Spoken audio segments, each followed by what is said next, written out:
চটজলদি মুখরোচক খাবার বানাতে চান, অথচ পেটটাও ভরবে সেরকম একটা খাবার চান? তাহলে দেরি কেন, আজকে আমার রেসিপিটা দেখে নিন। আজকের রেসিপি হচ্ছে একেবারেই পেট ভরা চটজলদি খাবার। আজকে একদম সিজনাল উইন্টার সিজন স্পেশাল খাবার, যেটা উইন্টার সিজনে তো খাবেনই, এছাড়া সারা বছর ইচ্ছে করলেই একদম পেট ভরা খাবার, মুখরোচক খাবার, চটজলদি খাবার খেয়ে নিতে পারেন। তাহলে আজকের রেসিপি কি? আজকের রেসিপি হচ্ছে কলিফ্লাওয়ার স্টির ফ্রাই রাইস। চলুন দেখে নিই কেমন করে বানালাম আজকে সেই কলিফ্লাওয়ার স্টির ফ্রাই রাইস। নমস্কার, আমি পারমিতা। আমি আছি আপনাদের সাথে পারমিতার পাকঘরে।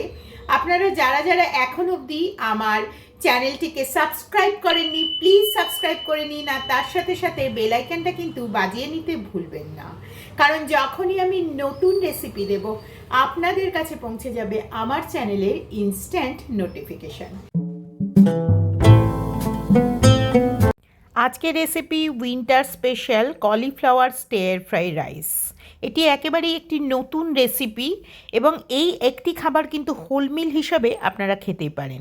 তাহলে দেখে নিন কি করে বানালাম আজকের এই রেসিপিটি বানাবার জন্য প্রথমে আমি ফ্রাইং প্যানে দিয়ে দিচ্ছি 2 চামচ মতন সাদা তেল।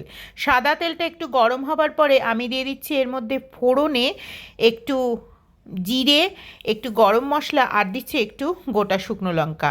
এগুলো একটু ভেজে নেবার পরে আমি এর মধ্যে দিয়ে দেব, এখানে রয়েছে একটা কোঁচানো পেঁয়াজ, একটু ক্যাপসিকাম, এখানে আমি ব্যবহার করছি সবুজ ক্যাপসিকাম এবং লাল ক্যাপসিকাম। আপনারা চাইলে হলুদ ক্যাপসিকাম মানে 3 ধরনের বেল পেপারও ব্যবহার করতেই পারেন।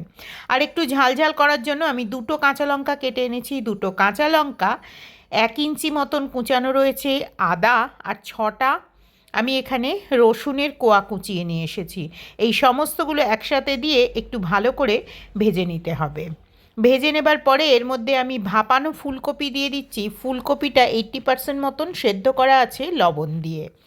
এবারে দিয়ে দিচ্ছি লঙ্কার গুঁড়ো আর জিরের গুঁড়ো দিয়ে একটু ভালো করে ভেজে নিয়ে এরপরে আমি এর মধ্যে দিচ্ছি চাট মশলা দিলে খাবারটি বেশ চটপটা হবে। এরপরে আমি এর মধ্যে দিয়ে দেব একটু জলের ছিটে দিলে মশলাটা পুড়বে না এবং সমস্ত মশলাগুলো একটু মজে যাবে।